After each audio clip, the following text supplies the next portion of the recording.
name, trades work, and years worked in these trades for a general introduction for us. Okay, it's David Murray, and I'm an architect.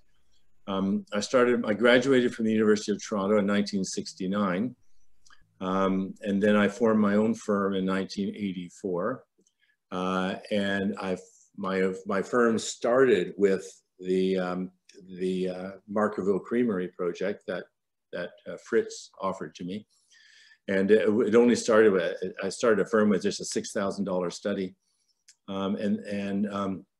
from that we made it into a full-blown project, and it's been a wonderful example of conservation in the province ever since. It's a museum. But it's led to many other projects as well. I've been involved with conservation projects in Alberta and the Northwest Territories. A lot of conservation plans, but not all of them have necessarily gone into restoration for one reason or another. But many of them have. And I've worked with a number of different. Oh yeah, for sure. And you said U of T. Are you from Toronto, or are you from Alberta yourself? I'm from. I was born in Toronto. I actually grew up in outside of Toronto in a small town, Port Hope. Oh, right on. And so I grew up in the midst of a historic town, a small town on Ontario, and I mean, the main street of Port Hope was built in the 1850s, between 1850 and 1860, and it still exists. So without even knowing it, I was growing up in the midst of historical architecture, and the town is filled with just fantastic examples of many different styles, from as early as maybe the 1830s and that kind of thing. So I think that developed in me an appreciation. Well, without even knowing it, like I say, I didn't know I would be into conservation when I was young, but I did want to be an architect very young. So there was no doubt after about the age of 12 I was going to be an architect. And at the University of Toronto, so I started in 1964.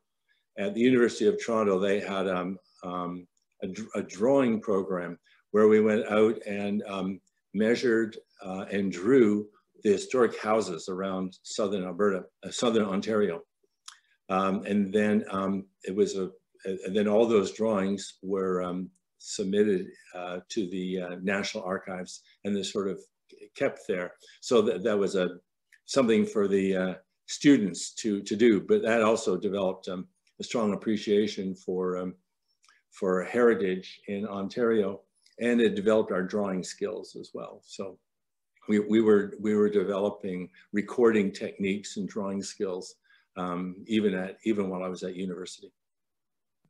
No kidding. And funny, yeah, I've actually been lucky enough to go to Port Hope, and remind me almost of a Niagara on the Lake feel for the how historic, how it was just so beautiful, and these for Canada, these ancient buildings, but then you realize you go to Europe and it's not even close, but to have buildings from the 1830s, 40s, 50s is absolutely beautiful. So I can picture Port Hope right now, and I'm thinking about it, and it's a very inspiring place for an architect to grow up, I'm sure. Yeah, it was. In retrospect, I didn't fully appreciate it at the time, but as a kid, I wanted to get out probably. And my relatives lived in Toronto, and I found Toronto a lot more exciting than Port Hope at the time. And you know what? That's that.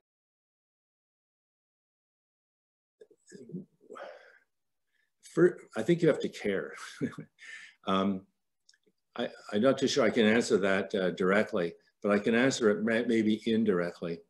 There are a lot of firms that, one way or another, get involved with heritage as part of the projects that they've won a commission for, but their heart isn't.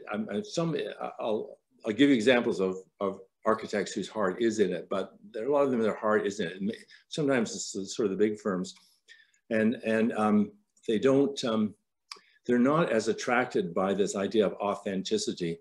A lot of, I say most architects are interested in making their mark. You know, they want to design something that reflects them, their interests, their training, that kind of thing. In heritage architecture, you have to step back, and we don't, that's the real big difference. We don't leave our mark. What we do is we try to sort of develop an appreciation for the authenticity of the project, identifying the integrity of it, and restoring it to the way it was on a typical restoration project, without being able to identify that David Murray was here, for instance. It just doesn't work. So that limits the architects who are interested in heritage to probably only a handful, really. But there are architects coming along. I'm currently working with Spectacle architects in architecture in Calgary. They're a young couple, Jesse Angelic and Philip Vandermeer. And they're working on 2 heritage projects where I'm the consultant here in Edmonton, and they're the exception to the rule. They have a tremendous feeling for developing the authenticity that I was talking about. So, so a young firm like them, I think, are coming along as being a firm that will do a really good job in the future when they get these conservation projects. And now that they have this experience, they may be going after those kinds of projects. Another example, though, of the opposite is this. There's a project in Edmonton that Larry Pearson pointed me to, and it's currently being considered. It's on White Avenue. It's a historic building.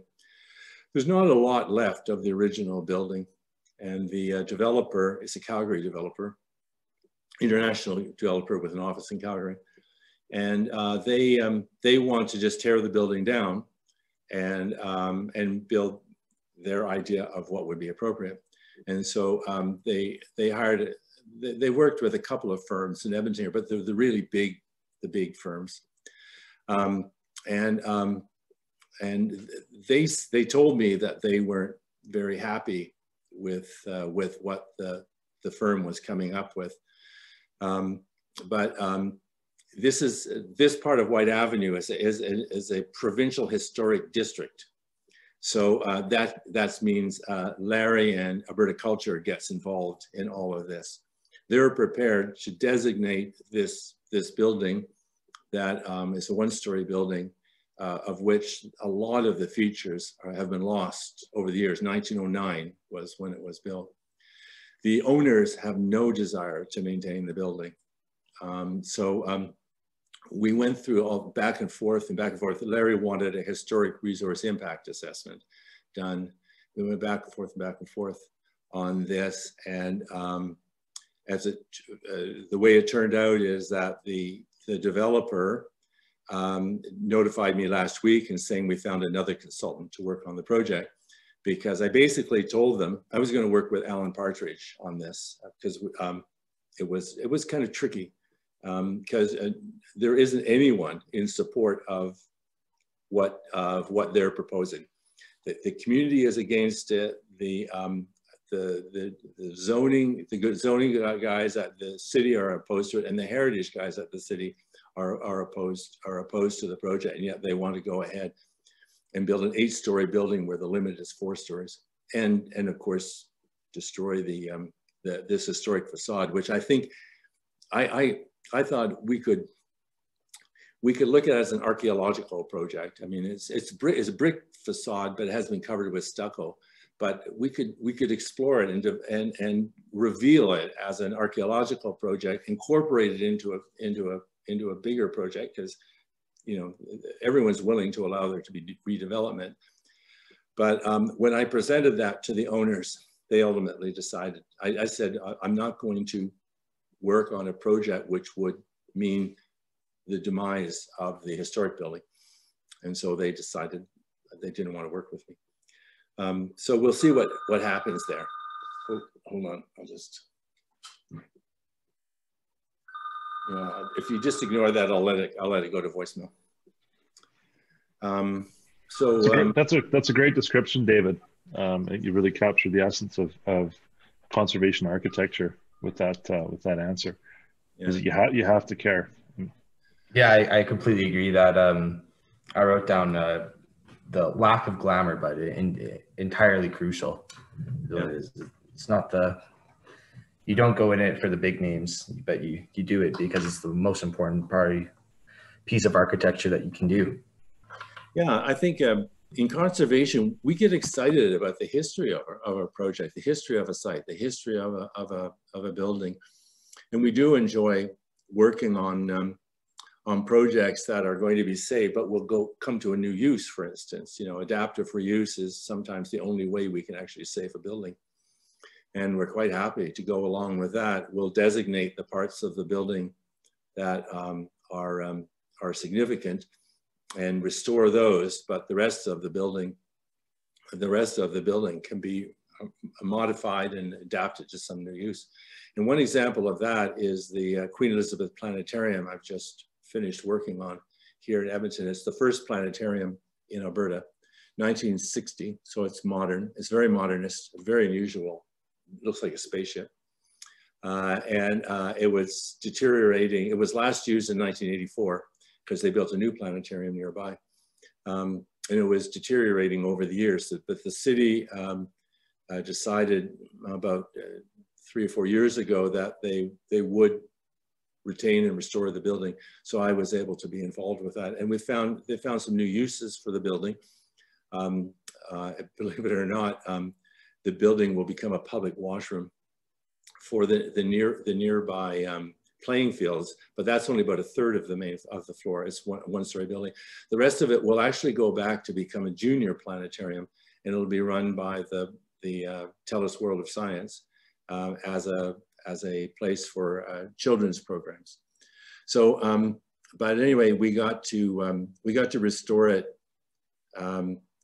very much as well, a very high level restoration, and of course, every conservation architect needs to be aware of the standards and guidelines for conservation places in Canada, conservation of places in Canada, historic places in Canada, and you have to appreciate the approach to conservation that's outlined in that. It's a very clear outline, and the funny thing about it is, conservation isn't that difficult to understand. I think it's actually fairly simple. Like I said before, though, you just have to care about the process. And I'm finding the province, Alberta culture, is the main reason why we have a strong conservation culture here in Alberta. We now have strong conservation culture in Edmonton and Calgary, but it's feel the most threatened. A couple come to mind. Certainly, historic plastering. I don't know. We really have to. Scratch our heads to find someone who can do that kind of work when it comes up. And I haven't done any of that work recently. And I'd probably, while Bob Kelly is still around, I'd probably go to him and ask him about that, but there would be very few. And you can extend that to stucco. Trying to replicate historic stucco, very, very difficult. I think the last time I actually got to work with a tradesperson on stucco was in Vegreville on the Main Street project. There was an old timer there who knew how to do the dash stucco, where you pick the stucco up on a big brush and you just splash it at the building, and that was the post-war treatment of buildings in Vegreville and that part of northeastern Alberta. And often they would use different colors. So you put a color on the base of the building, then you splash another color on top of it. It was really beautiful. And we were able to engage him, and so he was able to do that restoration work. So I would think traditional stucco is probably, it's going to be hard to find people who do that. Some of the trades who come over here from Europe, we need to locate them, because they still, all of these trades are still active in Europe, and in Great Britain, for instance. They even have, I understand, they have a lottery just to raise funds for the conservation of their historic buildings. So they take that seriously, and they take the training of their heritage trades very seriously as well. Here, I don't see it as being officially taught here. I think we're learning more through mentoring. You know, one generation passing off their information to another generation. But Dave, are you aware of any specific trades teaching and programs here in Alberta? Olds College has been trying to get a couple programs off the ground. They've been doing some wood restoration courses.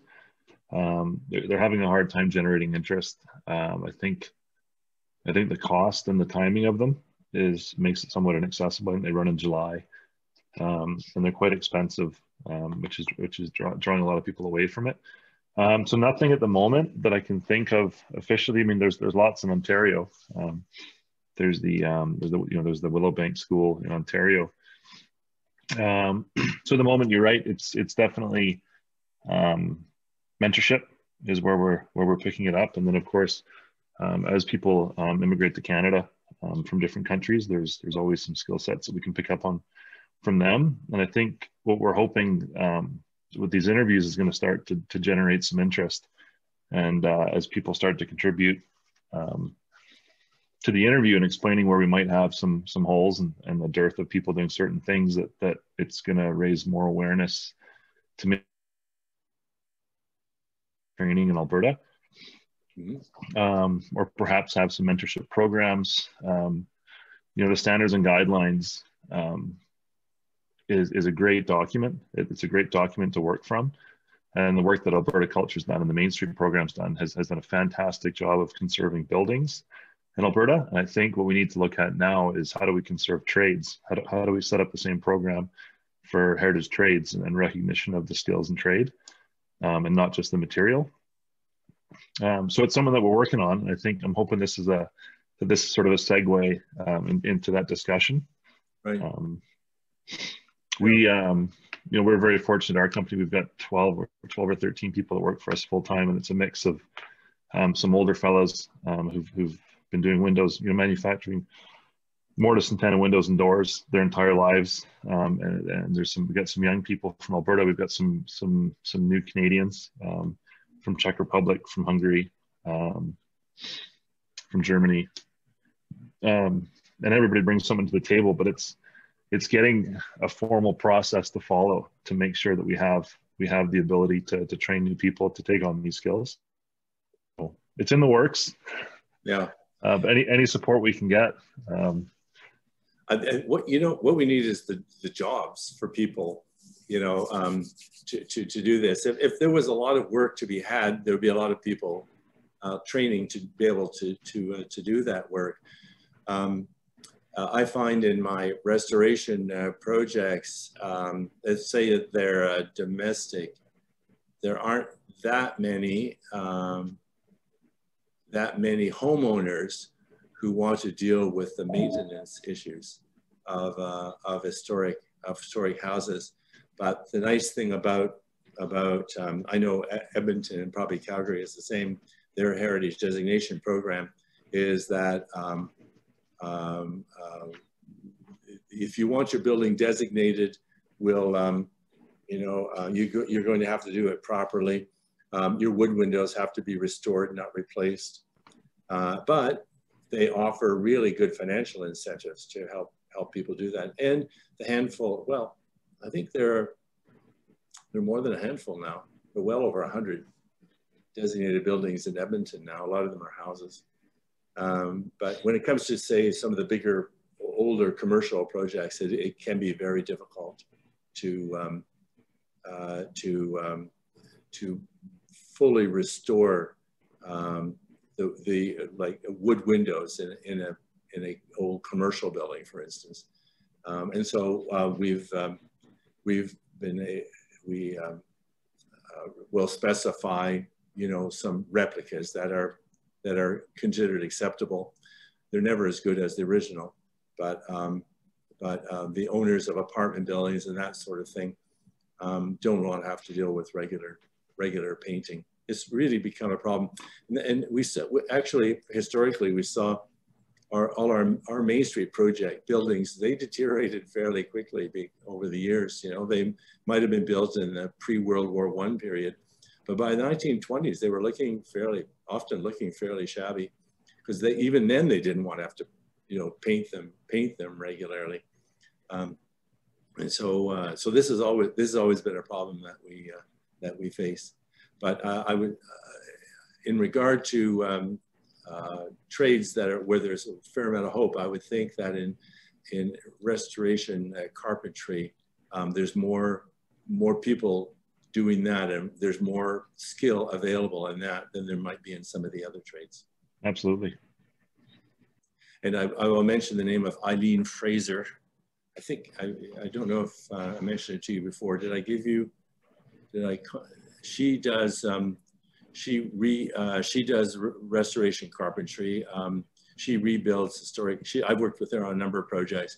She'll restore historic wood windows, and she will replicate, like often entrance doors can get such bad shape that they just can't be restored. So we'll rebuild them to match, and she does that kind of work as well.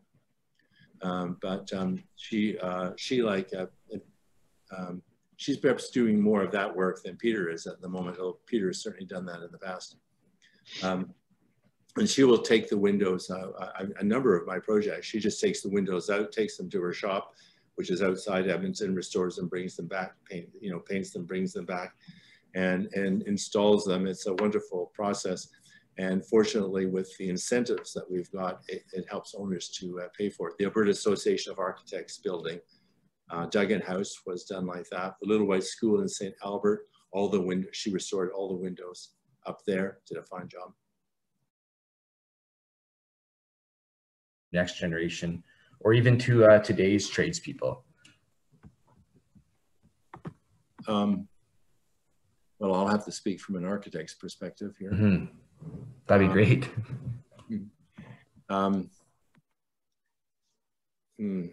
Well, I just recently, last year, gave a course at University of Calgary to graduate students and to practitioners, some of whom were architects. It was a graduate level course on conservation, and it's a four-part course that Larry Pearson was involved with. And we were teaching the day they shut the university down for COVID. So the last few days, no one showed up, and it was totally strange. No one knew what to do back then. But the course, we did complete the course, and the people who are graduating from this course will get a certificate in heritage conservation. And you can ask Larry about the details of that course. So this is how we're transmitting information to a new generation. Is the University of Calgary, there is a professor there, Sasha Senkova. Do you know her at all? Oh, Senkova is T-S-E-N-K-O-V-A, I think, Senkova, and Sasha, S-A-S-H-A. She was the instigator with Larry on this compendium of four courses to make a certificate. And they've completed 3 of those courses now, I think. And I'm not too sure. And Daryl Carreau was supposed to deliver the 4th, but I don't know if that's been managed yet. And so that's very important. There is Athabasca University has got some heritage conservation courses. So my answer to the question is, how do we pass it on? Well, it has to be, for the most part, it's going to have to be through an institution, an educational institution, a university, primarily here in Alberta. So we've got Athabasca offering conservation courses. We've got the University of Calgary trying. Funding is the big issue. And University of Calgary did get some funding from the Alberta Historical Resources Foundation to be able to carry on these courses. So they were partly subsidized. So and I'm not aware of anything else right now. I feel that the university is going to have difficulty carrying this on.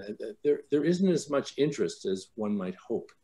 They were hoping to attract graduate professionals who were architects, but at the very beginning of their careers, who were interested to follow through on conservation as a professional choice.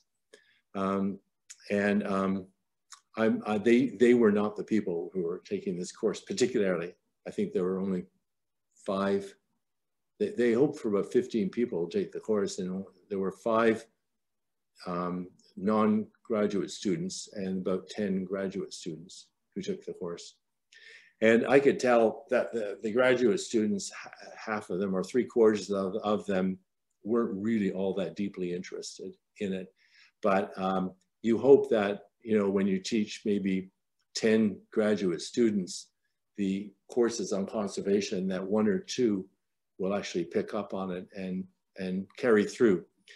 For one thing, of course, there just isn't that much work. And it also is contrary to what architects often like to do, and that is make their mark, which we have to resist in conservation.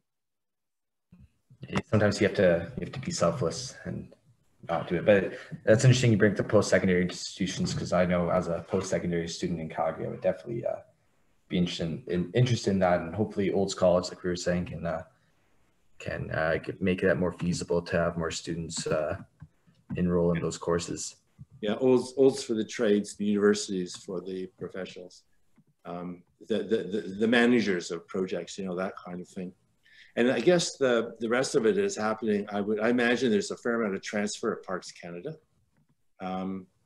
There may be some transfer of knowledge at Parks Canada, but Parks Canada, I don't know if it has a serious Alberta office anymore. The main people are out of Winnipeg. They're very good, highly competent, and very serious. And I imagine they're bringing on new people as well. So that's another possibility. And then the cities, there's a new course at the University of Alberta. I think it's urban planning. But the city of Edmonton has, and you can talk to David Johnston or Scott Ash about this. I think, I'm trying to think, they hire graduates from that course who immediately start to become immersed in conservation planning, heritage planning. So these people are very, very important because they maintain the programs, they maintain the standards, and they lobby the city, as Daryl and his staff do in Calgary. They lobby the city to maintain and improve their heritage conservation programs and funding and incentives and all that kind of thing. But they also bring in interns to work. And so there's training occurring at that level in this province at the moment as well. That's great. Very. It is how to record historic buildings. That would be the most important one.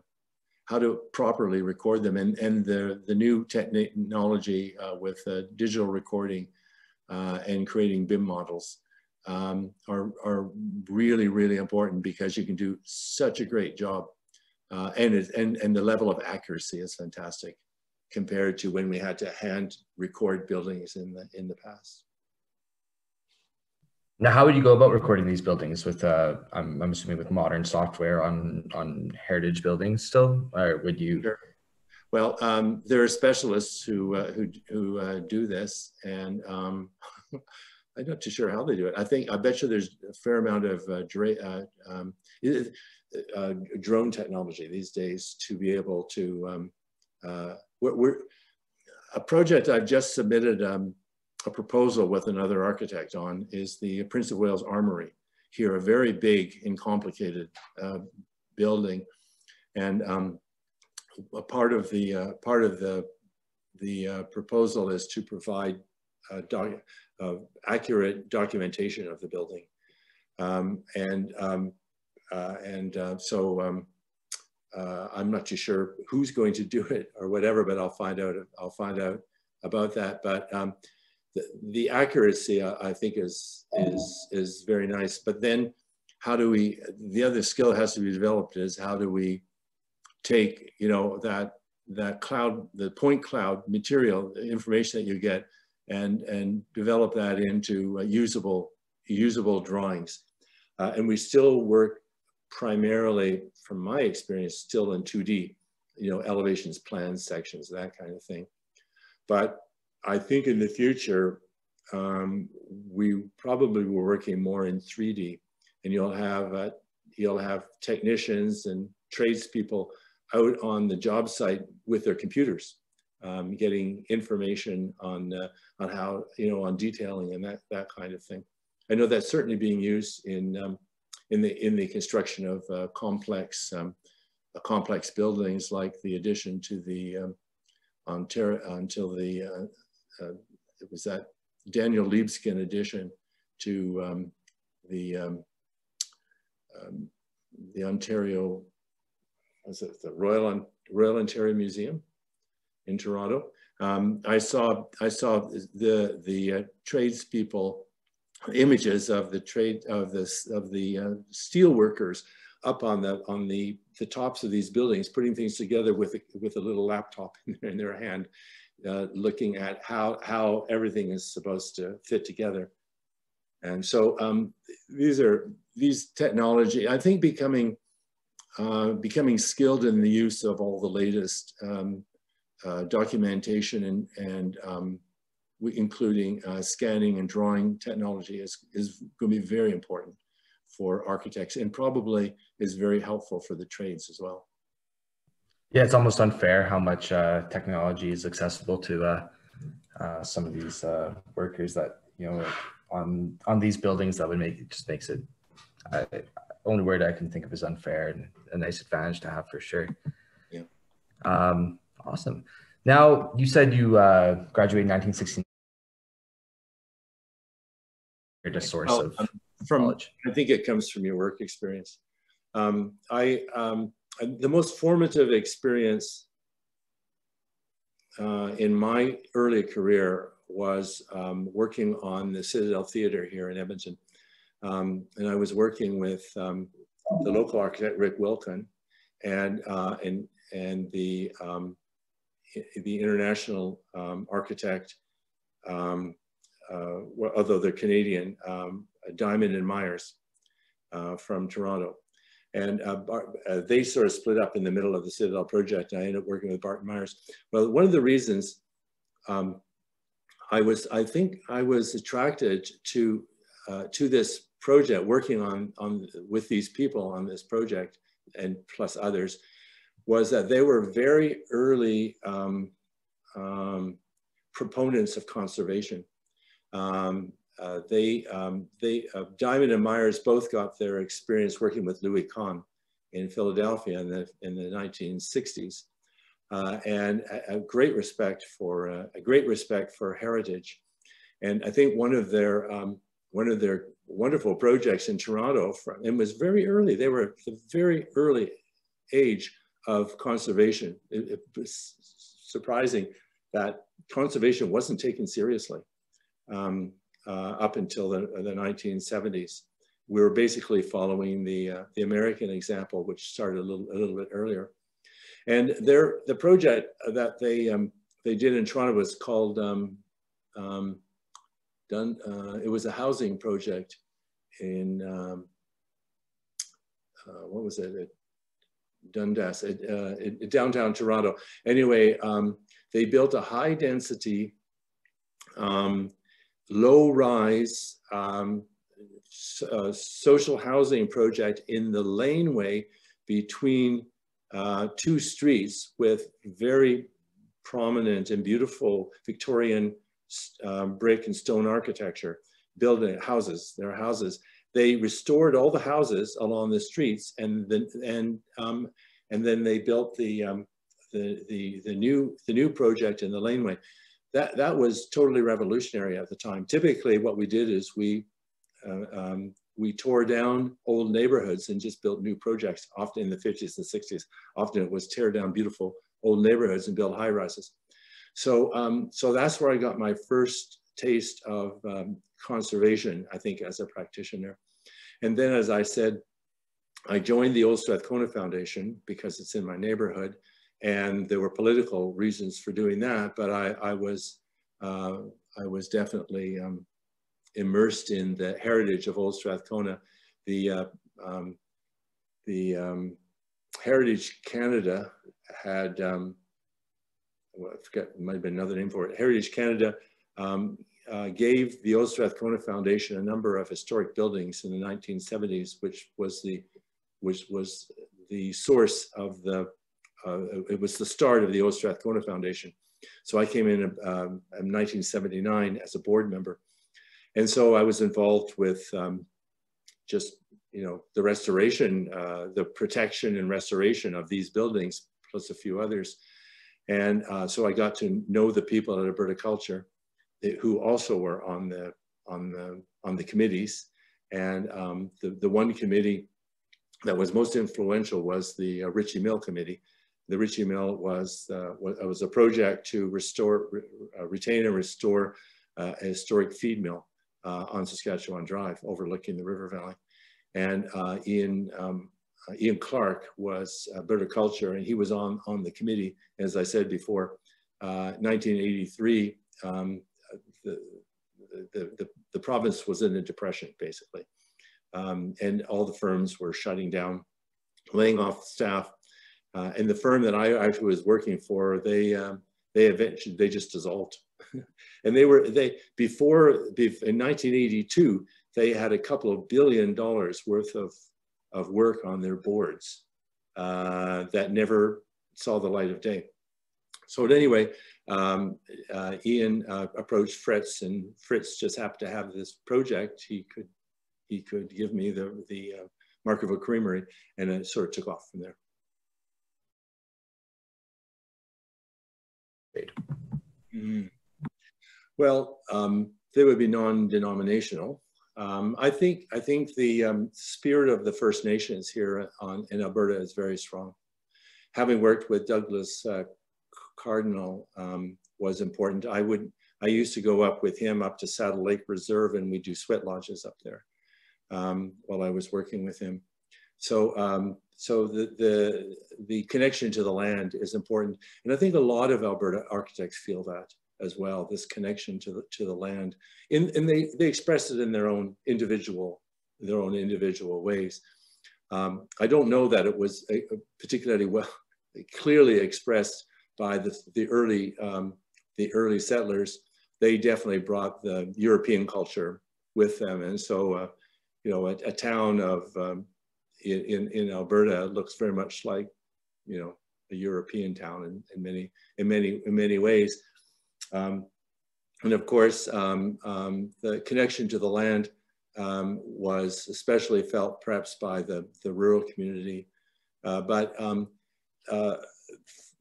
I think the inspiration might be a better word for me to use than spirituality in this regard, to be specifically related to building. And inspiration to me, I think, comes from understanding the stories of these places and the research that goes into them. The people who created them, what were they thinking at the time? And the evolution of these buildings is important.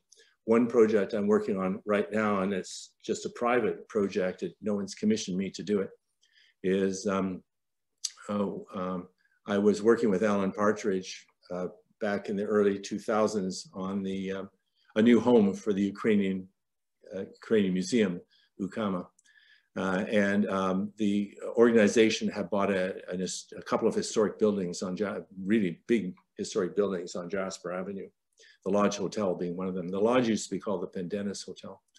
So the exteriors of the buildings are protected through designation, but the interiors are not. And so the interiors were being demolished for the new uses. In this case, the Lodge Hotel would become a museum.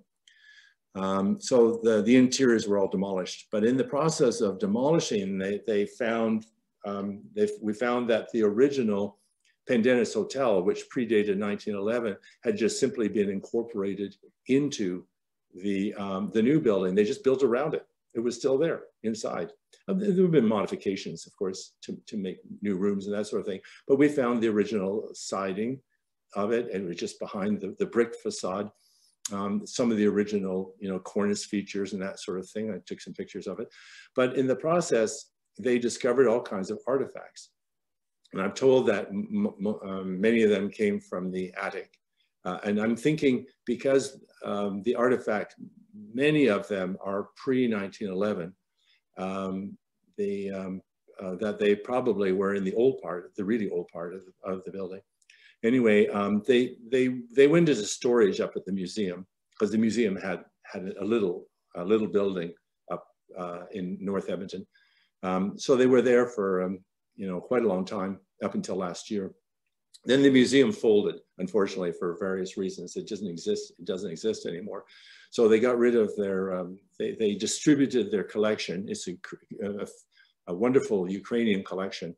They were able to get other museums to take this material, but nobody wanted these artifacts that have been collected. Bags and bags and bags of artifact, papers and bottles and all kinds of things, medicines, notebooks, all kinds of things that people have left behind, cosmetics, drugs, all kinds of things. A lot of evidence of the Prohibition era, when alcohol wasn't possible, but they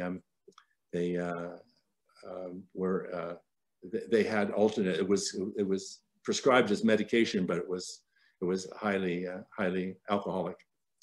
So at any rate, I accepted those things, and because nobody else wanted them, and I have them here in my office, and so I'm gradually cataloging them right now. So talking about the inspiration is here is that there's a story, but a very complex story of the hotel, and it takes you deep into a connection with this building, but also the life of this building and all the people that were involved with this building. So that's just an example of the inspiration. I feel it with all my projects to one degree or another, and I'm often given the opportunity to do a fair amount of research. I restored the Marshall McLuhan house here. He was born. He only lived here about 3 years as a child, as a baby, basically. But Marshall McLuhan went on to be one of the great, thinkers of the 20th century in Canada. And I actually went to one of his lectures in Toronto years ago. Well, this connection is just fabulous, for me. And so that kind of, those connections and that inspiration I think, is what brings our passion to these projects. The passion is not shared often by others, you know, often it's quite personal. But I think what the passion does is it ensures that we develop the greatest sense of authenticity and that we leave a legacy behind for people of this sense of originality, that what we've restored is as close to the original as we could possibly make it.